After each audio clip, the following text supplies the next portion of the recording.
Hello, friends. It is Left Reckoning. My name is David Griscom. I am joined as always by my good friend, comrade, and co-host Matt Leck. How are you doing, brother? I'm doing pretty well, David. A little bit annoyed at the weather. I'm not going to go too deep into it, but it's just burbling right under the surface. But I did take today off of my main gig, so I think very responsible and fair. I know I'll be experiencing that too. If y'all haven't already got your tickets and you live in the New York City area, I'm going to be speaking. We'll have a link below to it at the Francis Kite Club in New York City in Manhattan with Emma Vigeland about my new book, The Myth of Red Texas, which we have gotten some copies out. I still haven't received mine yet, but I know our good friend and teacher Harvey K, among others, have received theirs, and I'm looking forward to seeing it. Y'all can pick them up. Come and see us at this big New York City launch. We have many events coming. I'm going to be in Houston, I believe on March 19th or March 17th at Brazos Books. I'm going to be in Dallas on April 1st. I'm going to be in Brownsville at the end of the month in March as well. We got New Orleans coming up in April, mid-April, with Nathan Robinson. I'm really looking forward to that, as well as an event right here in Austin, Texas, at the end of the tour in May. So keep follow us on social media, look around. Really looking forward to seeing people and seeing the book out in the world, which is a very exciting thing. I can't wait. I still haven't read it, David, but I'm really looking forward to it. I thought about giving you one of the proofs, but I was like, I want Matt to see this in its final glory. I don't want Matt to be tripping up over typos and all kinds of stuff, especially when he puts it into his robot voice reader. Yeah. I wanted to be smooth sailing for him. Yeah, I'm looking forward to it. Well, folks, we got plenty to get to. In just a little bit, we're going to be joined by the man himself, Daniel Bessner. But before we do that, Matt, I gotta. It's the last opportunity before probably next week we'll be getting some of the results in from this Texas Senate primary. And we got to talk about it a little bit more just because it has just kind of taken a really silly and negative turn. Let me open this up here. This is Jasmine Crockett just the other day. There's been a lot of talk about the character of the race, which I will have to say has been terrible. From the get-go, ever since Jasmine Crockett got into this race. But this is Jasmine Crockett talking about James Talarico at a campaign stop just the other day. Did you blame Representative Talarico for the frictions and tensions? I will say that usually when you're behind, that's when you start to do ugly things. You can take that however you want to. All right, there you go. Yes. In other words. Yeah. Now, and this has been the big thing people probably saw. There was the Stephen Colbert interview with Talarico that got spiked by CBS and was put on YouTube and has now become a huge viral success for Talarico. This is something that Crockett and many of her surrogates have kind of argued was like a cynical move by the Talarico campaign to like increase the virality of it by having Barry Weiss's network spike it. It's just, at the end of the day, it has been a kind of a silly and trivial race, which is unfortunate for the people of Texas. And I have like some points I might want to get to about maybe some of the issues here. But at a certain level at this point, more than anything for me, which I think is being abundantly clear, is the question of kind of political entitlement and whether or not we should be able to criticize representatives and people who want to run for higher office, which regularly, at least from if not from Crockett herself, from many of her supporters, it has been, no, you're not supposed to criticize Democrats. I think that's a really dangerous thing. I think that was one of the big reasons that Joe Biden stayed in that race for so long, was because the Democratic Party has created a culture around itself of not wanting to hear criticisms of itself. I think there's a political culture within the party. You hear this, Matt, I'm sure as well, from people who are involved in party politics, that yes, you aren't allowed to kind of speak out publicly, or hell, even privately, against a lot of the things going on in the party. And I think that that's just a fundamentally toxic aspect to politics. So when I watch stuff like this, it does make things somewhat clear to me about which way to maybe go. Now, I think that people like Nina Turner have been making a point that we've been making on this program. But this race has gotten, I think, to a point where most of the kind of arguments and criticisms around it are so abstract from policy. We've talked about Israel and Gaza on this program in relation to both Jasmine Crockett and James Talarico. You can go watch, what is it, a 45-minute conversation, Matt, that we did on all the problems with Talarico's positions on Israel. From the get-go with Crockett, the idea that she was being criticized, she was calling it lies, that people were lying on her record. So again, we're now in a situation where there isn't as much daylight as we might want to see between these candidates, but there's a very different way that one of these candidates is kind of responding to that criticism. Yeah, I mean, I'll just say it's been pretty disappointing from my part, because I think there's a world where this didn't need to get so toxic. Oh, yeah. I think Crockett could have entered the race a little bit sooner instead of at the last minute. I think I have to note that it does look like Republicans supported her in getting into the race, presumably because she's easier they think she's easier to beat. I will say, like, there's things I like about Crockett. I like her spirit. I like her support for Medicare for all. The problem is some of that seems to be more like deployed to shut the left flank up than it is to actually support those things. And the stuff with Israel, I gotta say, you don't take AIPAC money for your campaigns. You did take AIPAC-related money to travel to Tel Aviv and take a photo op with Iron Dome. And more importantly than even that funding, in my opinion, is you voted to defund UNRWA, the United Nations Relief Works Agency. That is one of the most evil votes that has been taken in our Congress. Only 23 Democrats opposed that. Jasmine Crockett was not one of them. So this whole thing about people lying about me is extremely toxic. And I think Crockett owes, is responsible for a large part of that toxicity, not to mention coming out and speaking of like ploys you do if you're behind. I don't know who's in front of this race, but I'll say coming out and jumping both feet first, that a secret conversation proves that James Talarico is secretly racist. That's, to me, again, not a positive way to build a party power within a state. No, it 100% isn't, and I think that was a real moment that kind of pushed by Allred and others to claim that James Talarico was kind of making racial and racist statements behind the scenes when what he was saying was something that's very defendable, which is that Colin Allred is a mediocre politician and ran a very mediocre campaign for Senate. And look, this is the thing, though, that I think is kind of frustrating about this race. And, we've covered it in a particular way because we're not really invested into either candidate for the reasons that we've kind of expounded upon here. Particularly the fact that, like, James Talarico would make it a lot easier to support him if he did something like supporting Medicare for all. And I'll tell people right now that it's a very, very bad sign. Democratic Socialists still obviously all support Medicare for all. It's a very bad sign for the progressive movement at large that you've seen how many people hand wave that away. So all these people will say, "Oh, he supports Medicare for y'all," which is a completely insane and goofy and frankly insulting non-position on this. It is the same position as somebody like Pete Buttigieg, who people rightfully understood as a rat and somebody who would sell out this movement from the get-go. So to watch that kind of fall to the wayside amongst progressives, I think has been something that is extremely depressing and disappointing. And again, this isn't like an argument for Crockett, but it is a recognition that, like, oh, wow, how is this not an issue anymore for this movement? And it's because I think we're under the kind of, the tyranny of low expectations here, which is that what this race has become about from the get-go is who do you think is going to run a better and more effective Senate campaign?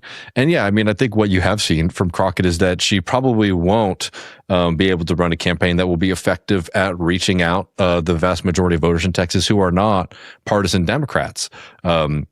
Which is something that she's said many times that, she isn't interested in winning over those voters. This is somebody who said that Hispanic voters have a slave mentality. I mean, Jesus Christ. So I think enough about that. I will just add two quick things. One, the behind the scenes things have been kind of interesting. There was a pretty good expose in the New Yorker about James Talarico that did expose some things that we had been talking about for a while about Texas Democrats, which is that, it's a shame that they didn't run as a kind of united ticket.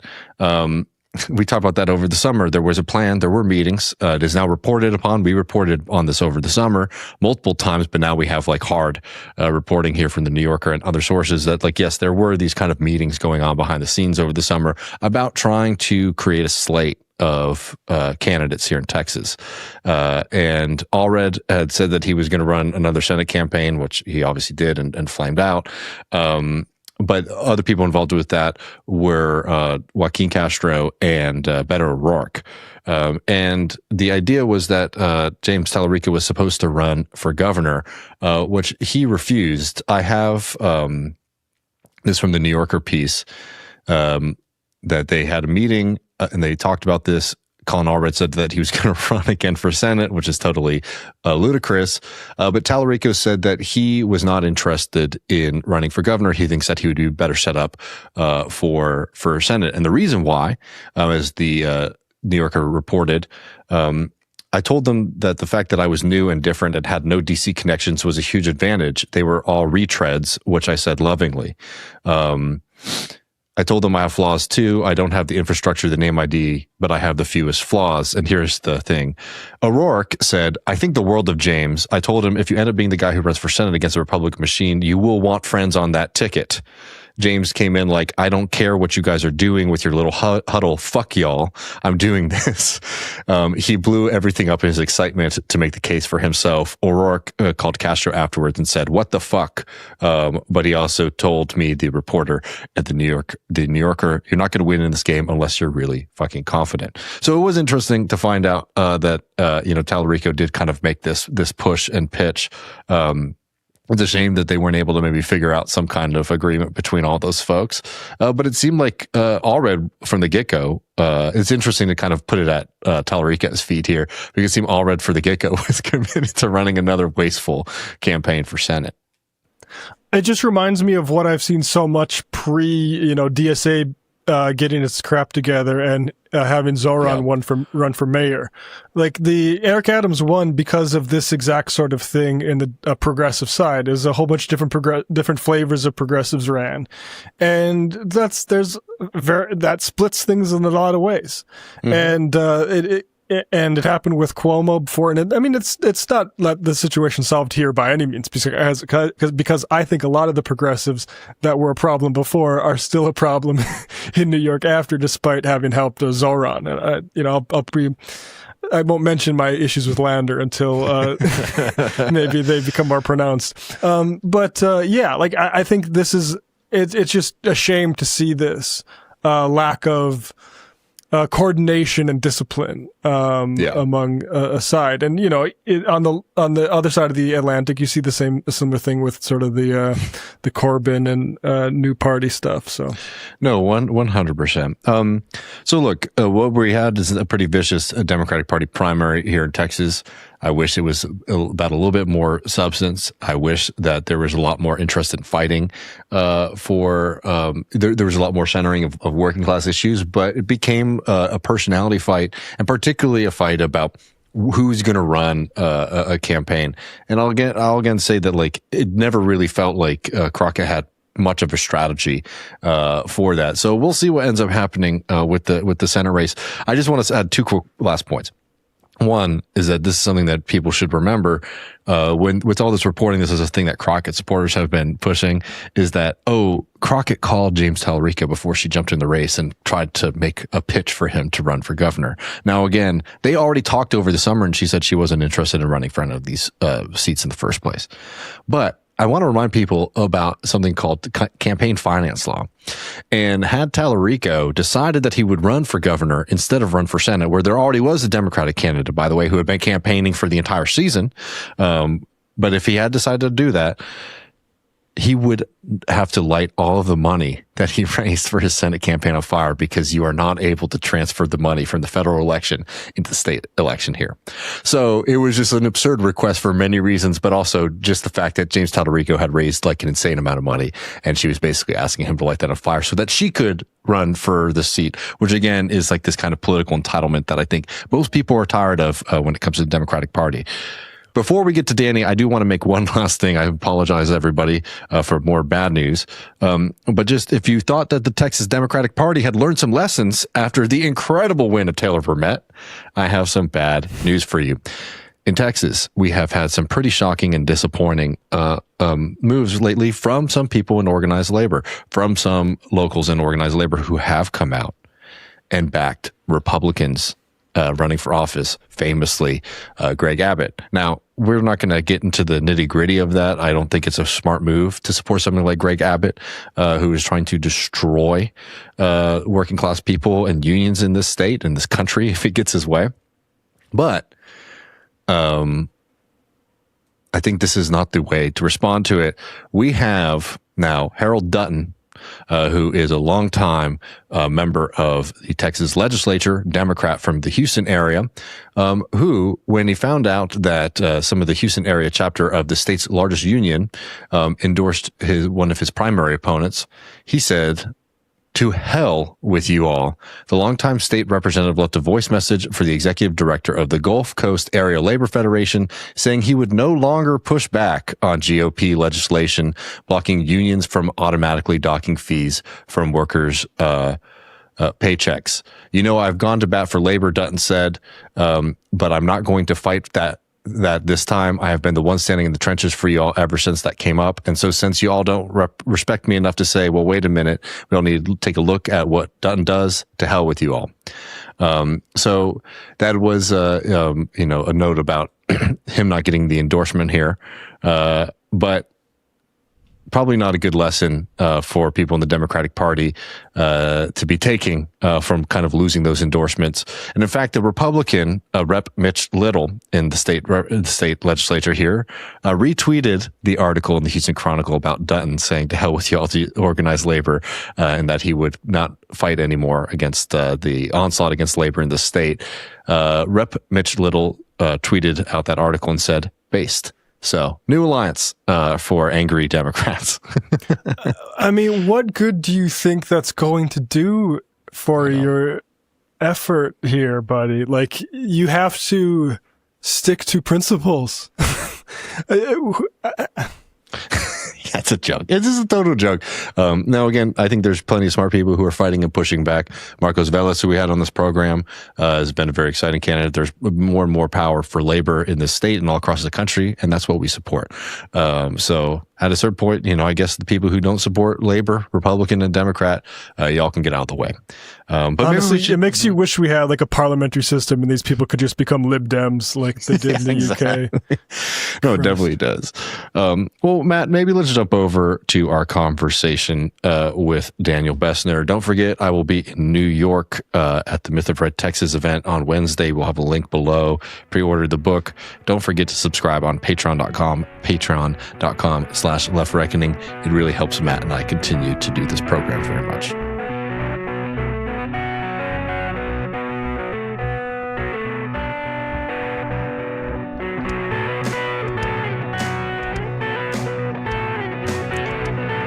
David and I are pleased to be joined by a comeback guest to this program, Danny Bessner. Danny is an associate professor of American Foreign Policy at the University of Washington. He's also a co-host of a best-in-class podcast, American Prestige, which I'm sure many of our listeners are aware of. Danny, thanks so much for joining us today. You forgot the millennial Jon Stewart, as I've oftentimes been referred to. Interesting. Man, we got to figure out a way to make that Glad to be back. Glad to be back sometime. Yeah. Gen Z loves The Daily Show, don't you know? Well, you've got a new book out. It's on a subject that you're very familiar with, Danny. Cold War Liberalism. It's an essay collection with essays from a few people who've been on this program. Let's start with the basics here. What is Cold War liberalism, and how does that contrast with, say, liberalism as people might understand it? Sure. So there's been a lot of discussions about what liberalism is. People trace it to thinkers like John Stuart Mill or Montesquieu. Some people have even traced it to St. Paul and his focus on the individual.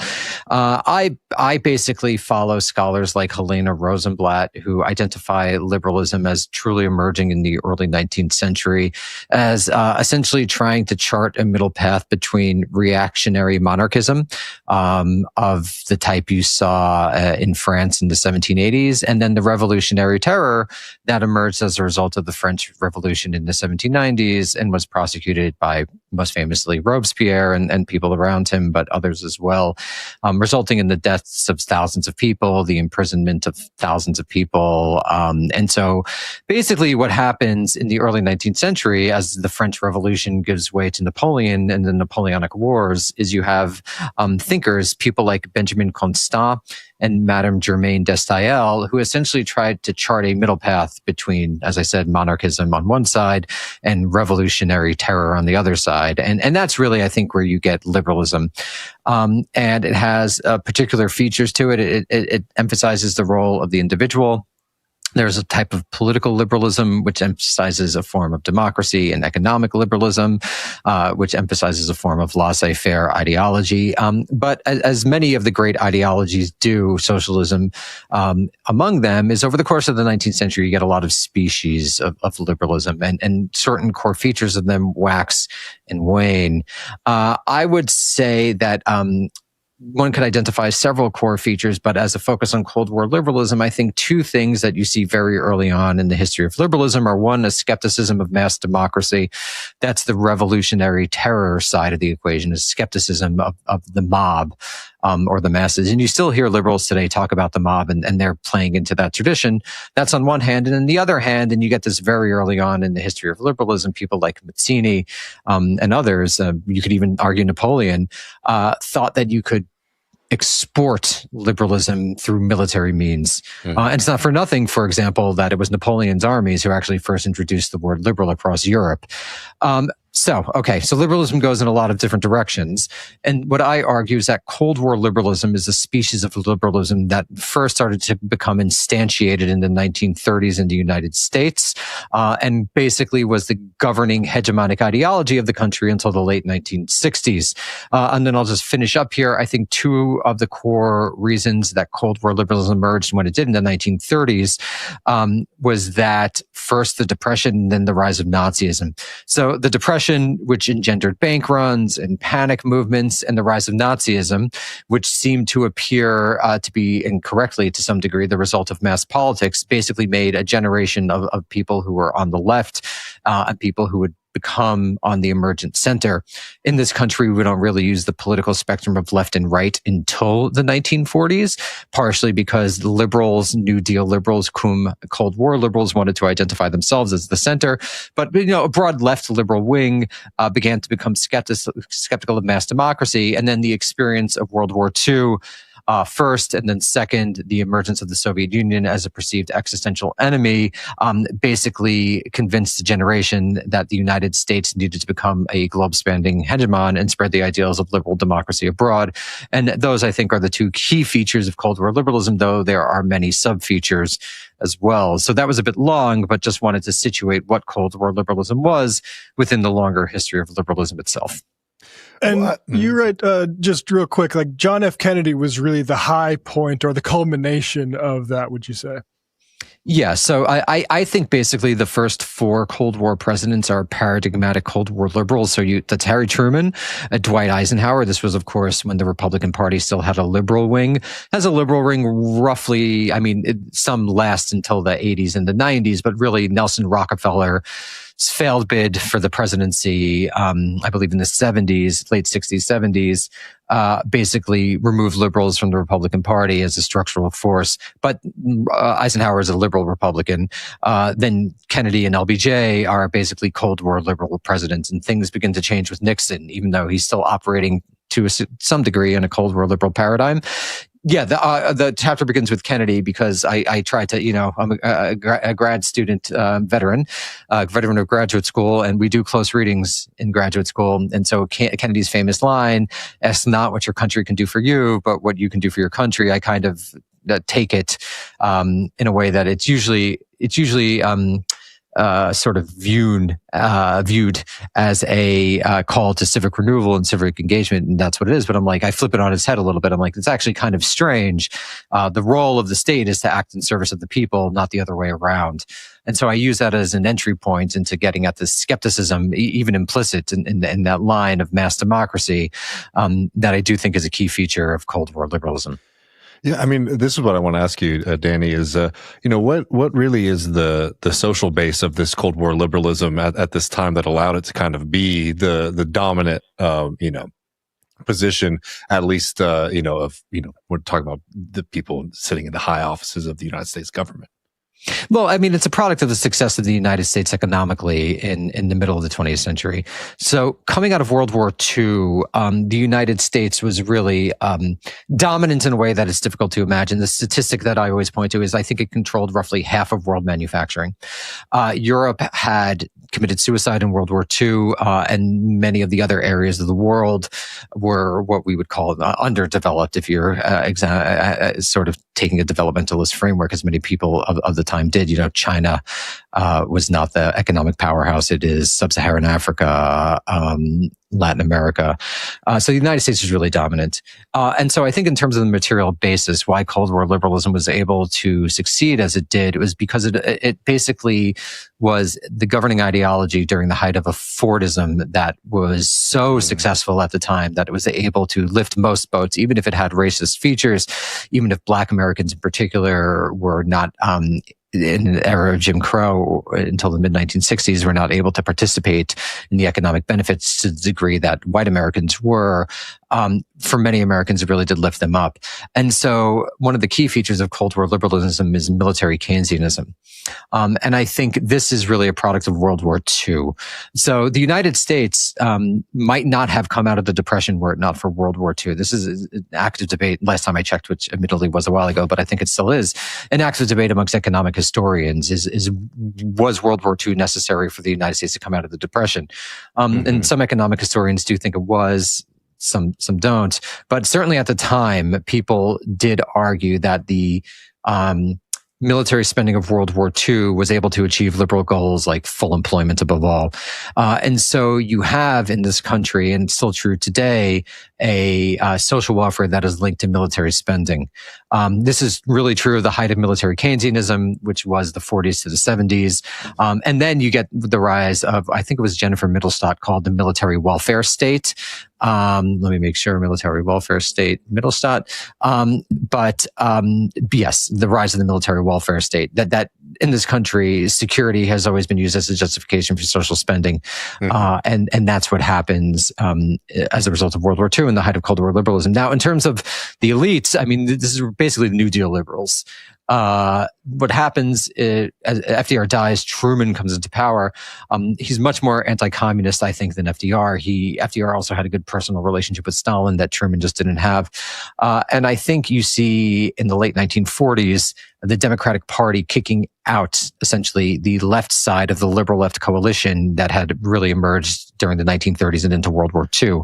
So in 1948, I believe Truman issues an executive order that institutes a loyalty oath in the executive branch, and the government is run through the executive branch in this country. So that's many, many employees.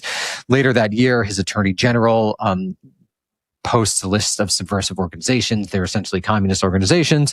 And then later, the CIO kicks out the communist unions or the communist affiliated unions.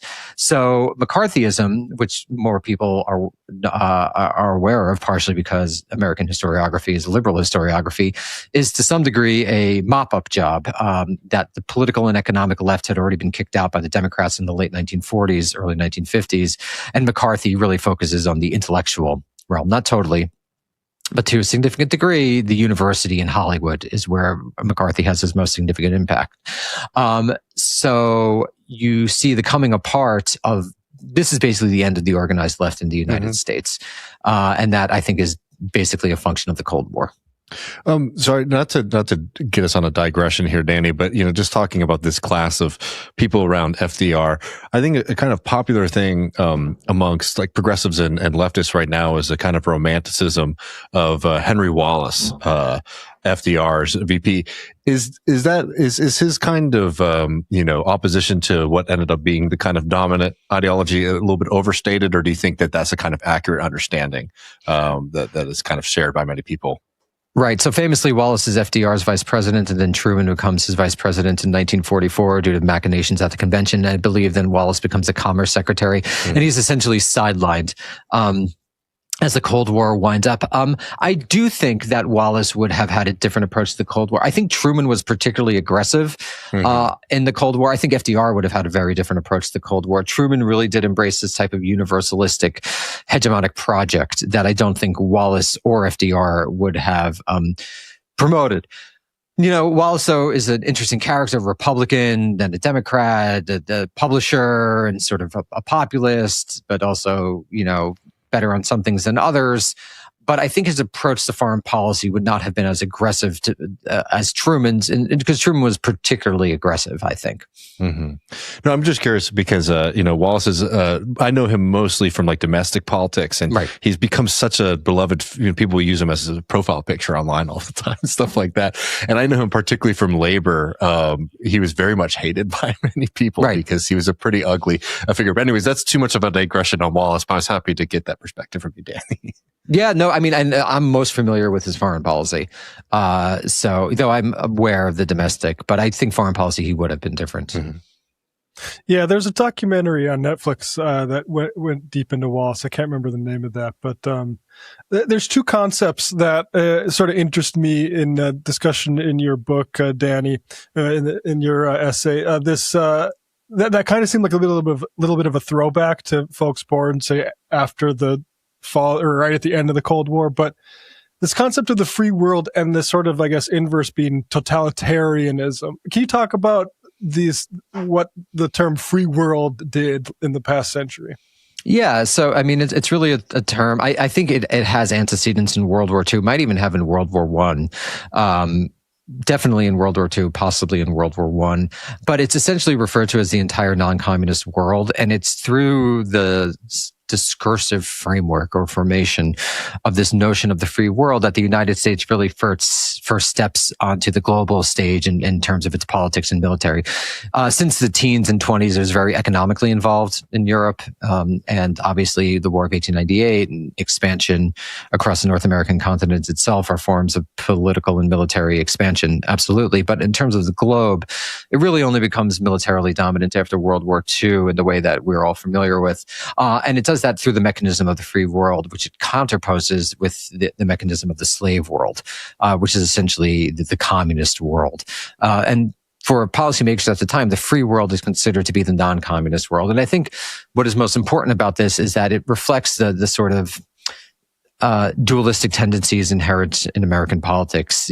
Think about Anders Stevenson, a historian at Columbia, juxtaposes Patrick Henry's "Give me liberty or give me death" with "better dead than bread." And one might also think about George W. Bush, "You're either with us or you're with the terrorists." There's type of a Manichaean structure to American politics, which I think emerges from the Protestant core of this country, the almost Calvinist core of "you're saved or not saved." And the free world is part of that longer tradition of dividing politics into the evil and good, which is still something you, of course, see today. It is one of the defining features of American political discourse. You're good or you're evil, and that might have some use politically, but I think that goes back very deep in American history to the beginning, and the free world is an instantiation of that. I feel like it's done quite a bit of psychic damage to how we understand ourselves and our place in the world. I had a conversation with an elderly relative, and they, it was a pretty good conversation. And they mentioned, the communists will take, I can't remember who they cited, but the communists will take over the country without firing a shot if we stop going to church or something like that. Yeah, and, if only. Yeah. And okay. And then the other one that I'm kind of, I think, glad that isn't the main way we understand things, the totalitarianism. That word had sort of fallen out of, Hannah Arendt I was aware of, but that term, it doesn't loom as large as it did in the past. But why was it so prominent? Well, it's a way to it's a way to flatten. I mean, effectively in politics, there's an intellectual genealogy of it going back to the 30s, and socialism, and other people have traced it to the 20s. But in terms of the Cold War, what its function was to flatten the difference between Nazi Germany and the Soviet Union, and to frame them both as equally threatening global powers that, were they not stopped, would essentially prevent the United States from leading human civilization down the path of capital P progress through capital H history. So it does have a complex genealogy. It means different things at different moments, but I think that was its primary function. And I think it was basically a way for liberals to flatten that difference. You still hear it a little bit in reference to North Korea, which North Korea itself is a bit of a throwback to an earlier era. And the essential core feature of it was the notion that Nazi Germany and the Soviet Union, unlike previous authoritarianisms, wanted to colonize your minds as well. And that, I think, was the core argument about totalitarianism. I mean, I personally think it's not an especially useful term. I think that even though they were both authoritarian regimes and dictatorships, there's quite a bit of difference between Nazi Germany and the Soviet Union, just like there's quite a bit of difference between those two powers and the modern United States under Trump. But it was a very popular term in the 50s, and then it kind of goes out of favor by the 60s. You know, it's funny just talking about that flattening, though, because it reminds me of something that Martin Heidegger wrote about the United States and the Soviet Union, right? Is that they're like the two pincers pushing humanity and turning men into mass, right? Which is totally flattening, again, these like two radically different societies as well.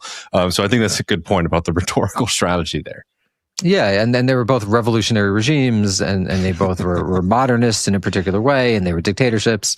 They both had parties, but I think in practice they were quite different. And it reminds me of the folks. It reminds me of the folks who tried to in 2016-17 were saying, "Yeah, Trump and Corbyn, we got this issue on our hands right now." Though now it's populism. Maybe just for the record, people don't know, Martin Heidegger was a Nazi. Just if people aren't catching the irony there. Anyway, he became a rector. Was it Frankfurt University? I don't even remember. I think it was Frankfurt University in 33 or 34. But yeah, and he was Hannah Arendt's. I don't know if officially the advisor, but certainly a mentor. She kept in touch with him, etc. Another something people are aware of, neoconservatives. What's the relationship to neoconservatism with Cold War liberalism? Yeah, I think neoconservatism are really just the next generation of the Cold War liberals. So in the late 1960s, the Democratic Party comes under significant criticism for Vietnam and what was called at the time, quote unquote, urban crisis, but really was meant by like black crime. And so there's this civil war within the Democratic Party between the New Left and the not even the old left, but the power holders in the party. And so neoconservatives are essentially Cold War liberals who think the Democratic Party has gone too soft on Vietnam and on quote unquote urban crime. And over the course of the 1970s, through actually people like the person my home department is named after, Henry Scoop Jackson, begin to shift from the Democratic to the Republican Party. Basically, in the 70s, they continue to embrace a very militaristic, hawkish foreign policy that is ironically oftentimes stands against the foreign policy of Henry Kissinger and Richard Nixon, which is, in terms of great power, really focused on détente. And they also adopt a social conservatism that wasn't as prevalent in Cold War liberalism, many of whom were socially progressive. And of course, Cold War liberals were actually some of the major supporters of the civil rights, quote unquote, revolution. Not that it wasn't a revolution, but I would say quote unquote, because I don't think the Cold War liberals are the key players there. I think it was more on the ground mass movements, but the Cold War liberals supported it. They were key in pushing the Democratic Party to adopt a civil rights plank in the late 40s. They lobbied in favor of Brown v. Board. They were in favor of the Voting Rights Act and Civil Rights Act of the mid-1960s. So they were progressive domestically, and the neocons kind of moved that apart. But today, when you see someone like Bill Kristol being anti-Trump, he's kind of re-embracing earlier elements of the neoconservative strand of thinking that were found in Cold War liberalism. And I just want to make one quick point. So there's an irony to Cold War liberalism, because while the Cold War liberals were progressive on race relations, as I just said, at the same time that they were basically committing to the formal expansion of the franchise, more people included in the U.S. political community, formally ending Jim Crow, which were key accomplishments, they were creating a state structure that was actually insulated from public opinion and insulated from congressional opinion, with institutions like the National Security Council, the CIA, the National Security Agency, to some degree even the Department of Defense, were designed to shield policymaking from the whims of public opinion and Congress. For example, most famously, the National Security Advisor is not appointed by the Senate. That's how someone like Henry Kissinger comes into the office, and other people as well, McGeorge Bundy, Zbigniew Brzezinski. So there's this irony at the heart of the Cold War liberal progressive project of formal expansion of the franchise, but de facto limits on who is actually able to shape policy. Looking at the present now in our current morass, where we have, I don't know if you'd say like neo-isolationist stuff on maybe some of the right, you could perceive some sort of Cold War-like elements going on with how we relate to China, for instance. I'm curious what you see as sort of either essential dissimilarities or important things that the liberalism might have in common as we look forward to this next century. With how like foreign policy develops. No, for sure. So, I mean, the big difference is that the U.S. has an incredibly entangled economic relationship with China, and it just never had that with the Soviet Union. Even when things were lightening up in the 70s, I think there's various wheat exchanges, and even though, American experts did go to the Soviet Union in the 20s and the 30s, it's just never as deeply entangled as China. It's never sort of world systems theory entangled like the U.S. and China is. The biggest thing, I think, is to avoid the existential thinking of Cold War liberalism and the totalizing universalistic thinking of Cold War liberals who really envisioned their project as a global one, and really thought that the United States wouldn't be safe unless the nation was dominant all over the world, and who identified the interests of the world with the interests of the United States. They said they were essentially the same thing. I think that the important thing to recognize is that the United States isn't as powerful as it was. That essentially allowed the Cold War liberals to shield American society, not totally, but from the worst effects of global militarism. I do think that the project of the Cold War liberals did contribute over time to the militarization of American society. The global war on terror, to some degree, was a little bit of Cold War liberal redux. I don't think you get ICE in Minnesota, for example, without Cold War liberalism, even though that's a bit of a long strand. But I think people today need to recognize that the United States is not nearly as powerful as it was in the mid-1940s, that China is actually in East Asia, that it's actually very difficult to project power that many thousands of miles across oceans, and that the United States is going to have to accommodate itself to not being a hegemon in every region of the world. Ironically, to some degree, the new national security strategy, although it is in tension at points within itself, I think has begun to recognize that. So the question is how the United States is going to leave East Asia, or at least leave East Asia where it's kind of like a major power in the region. The question is when, not if. And so then the question is how we're going to approach that. Are we just going to, China does something very dramatic with Taiwan, and American policymakers reasonably decide not to fight World War III over Taiwan, and the U.S. just leaves? Or is there going to be a planned type of transition that you begin to help allies like Japan and South Korea, what have you, Australia? I never gamble on the forward thinkingness of the foreign policy establishment, but that's what I would imagine a wise foreign policy would be. Yeah, J.D. Vance recently got on AOC's case for the Taiwan-China thing. And I think it's so funny when you look at his home position, which is, again, this reiteration of strategic ambiguity, which maybe, am I wrong to say it's us saying, we're not going to say what we're going to do, and implying basically, that we're not. But the thing is like J.D. Vance says we can't be supporting Ukraine because we need to be able to help or have the option to help Taiwan. But we can't, right? Like, if China decides to do something, even if we're Ukraine or not, we're not going to be able to do anything real about that. The fact of the matter is, it's just of significant more interest to China than it is to the United States. And no amount of argumentation is going to change that, regardless of what chips factories might be there and the supply chain of, optics or whatever it is, TSMC. So I think like that's just the fundamental strategic reality of the situation. And so the question is, how do you, as the United States, foster as much of a peaceful transition of power in a way where Taiwan is able to maintain as much of its independence as possible, because we on the left like independence and democracy, while also recognizing the strategic reality that the U.S. shouldn't fight World War III over Taiwan.